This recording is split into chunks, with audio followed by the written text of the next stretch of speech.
കാർഷിക വാർത്തകൾ. ഇന്ത്യയിലെ കാർഷിക സംബന്ധിയായ മുൻനിര കമ്പനികളിൽ ജോലി ചെയ്യുന്ന സ്ത്രീകൾ വെറും 10% എന്ന കണക്കുകൾ. എന്നാൽ രാജ്യത്തെ കാർഷിക തൊഴിലാളികളിൽ 64.4% സ്ത്രീകളാണെന്നും റിപ്പോർട്ട്. ഗോദ്രേജ് അഗ്രോവൈറ്റ് കമ്പനിയും ഇന്ത്യൻ ഇൻസ്റ്റിറ്റ്യൂട്ട് ഓഫ് മാനേജ്മെന്റ് അഹമ്മദാബാദും സംഘടിപ്പിച്ച രണ്ടാമത്തെ വനിതാ കാർഷിക ഉച്ചകോടിയിലാണ് റിപ്പോർട്ട് പുറത്തിറക്കിയത്. കാർഷിക പഠനത്തിൽ ചേരുന്ന മൊത്തം വിദ്യാർത്ഥികൾ 30 മുതൽ 40% സ്ത്രീകളാണെന്നും എന്നാൽ വളരെ കുറച്ചുപേർ മാത്രമേ ഔപചാരിക ജോലിയിൽ പ്രവേശിക്കുന്നുള്ളൂവെന്നും റിപ്പോർട്ട് ചൂണ്ടിക്കാണിക്കുന്നു. ബിരുദധാരികൾ വലിയൊരു പങ്കും പ്രധാന തൊഴിൽ പ്രവേശിക്കുന്നില്ല. ഗോദ്രേജ് കൺസ്യൂമർ പ്രൊഡക്ട്സ് ലിമിറ്റഡിന്റെ എക്സിക്യൂട്ടീവ് ചെയർപേഴ്സൺ നിസബ ഗോദ്രേജും ബൽറാം സിംഗ് യാദവും കാർഷിക പഠനം നടത്തുന്ന 5 വിദ്യാർത്ഥികൾക്കായി Godrej Agrovet women in agriculture scholarship ആരംഭിച്ചതായി പ്രഖ്യാപിച്ചു. കമ്പനിയിൽ നടപ്പ് സാമ്പത്തിക വർഷത്തിൽ സ്ത്രീ പ്രാതിനിധ്യം 8% നിന്ന് 12% വർദ്ധിച്ചിട്ടുണ്ടെന്നും 2028 സാമ്പത്തിക വർഷത്തോടെ 32% സാധിക്കുമെന്നും ഗോദ്രേജ് അഗ്രോവൈറ്റിന്റെ HR മേധാവി മല്ലിക മുട്രേജ പറഞ്ഞു. News desk Myfin TV. 2024-25 കാലയളവിൽ മഹാരാഷ്ട്രയിലെ പഞ്ചസാരയ്ക്കായുള്ള കരിമ്പ് വരവിൽ കുറവ് രേഖപ്പെടുത്തി. പ്രതികൂല കാലാവസ്ഥ ഈ വർഷത്തെ ഉൽപ്പാദനത്തെ ബാധിച്ചു. 2024-25 സീസണിൽ 904 ലക്ഷം ടൺ കരിമ്പാണ് മഹാരാഷ്ട്രയിൽ ഉൽപാദനത്തിനായി എത്തിയത്.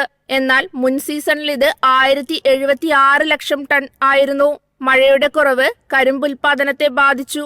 മാത്രമല്ല, സംസ്ഥാനത്ത് ചില ഭാഗങ്ങളിൽ കർഷകർ കരിമ്പ് കാലിത്തീറ്റയായി മാറ്റി. ഇത് ഫാക്ടറികളിലേക്കുള്ള കരിമ്പ് വരവ് കുറച്ചു. കഴിഞ്ഞ വർഷം അയൽ സംസ്ഥാനമായ കർണാടകയിൽ കൂടുതൽ പഞ്ചസാര ഫാക്ടറികൾ ആരംഭിച്ചിരുന്നു.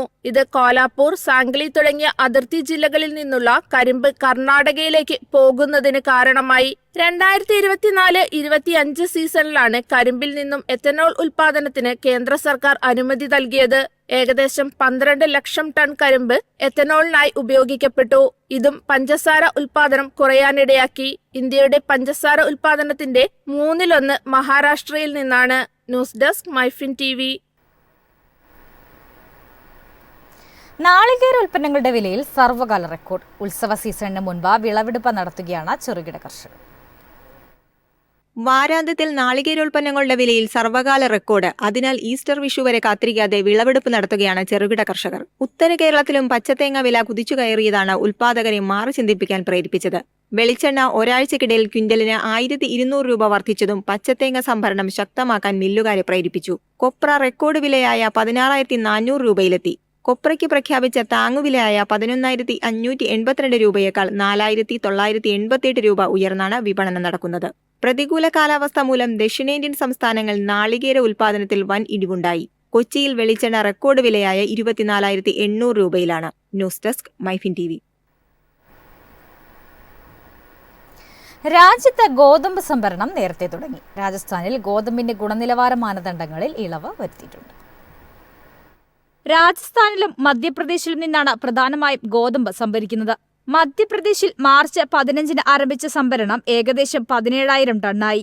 രാജസ്ഥാനിൽ മാർച്ച് 10 ആരംഭിച്ചതിനു ശേഷം ഇത് 3,000 ടണ്ണിലധികം ഗോതമ്പ് സംഭരിച്ചതായാണ് റിപ്പോർട്ട്. മധ്യപ്രദേശിൽ 60 ലക്ഷം ടണ്ണും രാജസ്ഥാനിൽ 20 ലക്ഷം ടണ്ണുമാണ് സംഭരണ ലക്ഷ്യം.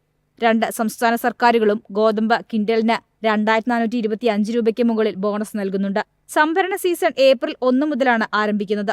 എന്നാൽ നേരത്തെ ഗോതമ്പ് വിളവെടുത്ത സ്ഥലങ്ങളിൽ സംഭരണത്തിന് കേന്ദ്രം അനുമതി നൽകിയിട്ടുണ്ട്. കാർഷികോൽപ്പന്നങ്ങളുടെ സർക്കാർ പോർട്ടലായ അക്മാർക്ക് നെറ്റ് പോർട്ടലിലെ വിവരങ്ങളനുസരിച്ച് മാർച്ച് 10 മുതൽ മാർക്കറ്റ് യാർഡുകളിൽ ഗോതമ്പിന്റെ ആകെ വരവ് 6.62 ലക്ഷം ടണ്ണാണ്. മധ്യപ്രദേശിൽ നിന്ന് മാത്രം 9.74 ലക്ഷം ടണ്ണും രാജസ്ഥാനിൽ നിന്ന് 70,000 ടണ്ണുമാണ് ശേഖരിച്ചിട്ടുള്ളത്. News desk Myfin TV. സംസ്ഥാനത്ത് കൃഷിഭവൻ തലത്തിലും ജില്ലാതലത്തിലും പ്രവർത്തിക്കുന്ന കാർഷിക വികസന സമിതികൾ ചേരുന്നതിന് പുതിയ സമയക്രമം. യോഗങ്ങൾ ഇനി മുതൽ എല്ലാ 2ാം ചൊവ്വാഴ്ചകളിലും ചേരണം. പുതുക്കിയ നിർദ്ദേശങ്ങൾ കൃഷിമന്ത്രി P. പ്രസാദ് പ്രഖ്യാപിച്ചു. കൃഷിഭവൻ അടിസ്ഥാനത്തിൽ കാർഷിക വികസന പ്രവർത്തനങ്ങളുടെ നിർവഹണാവലോകനത്തിനും പ്രാദേശിക കാർഷിക പ്രശ്ന പരിഹാരത്തിനുമുള്ള വേദിയാണ് കാർഷിക വികസന സമിതികൾ.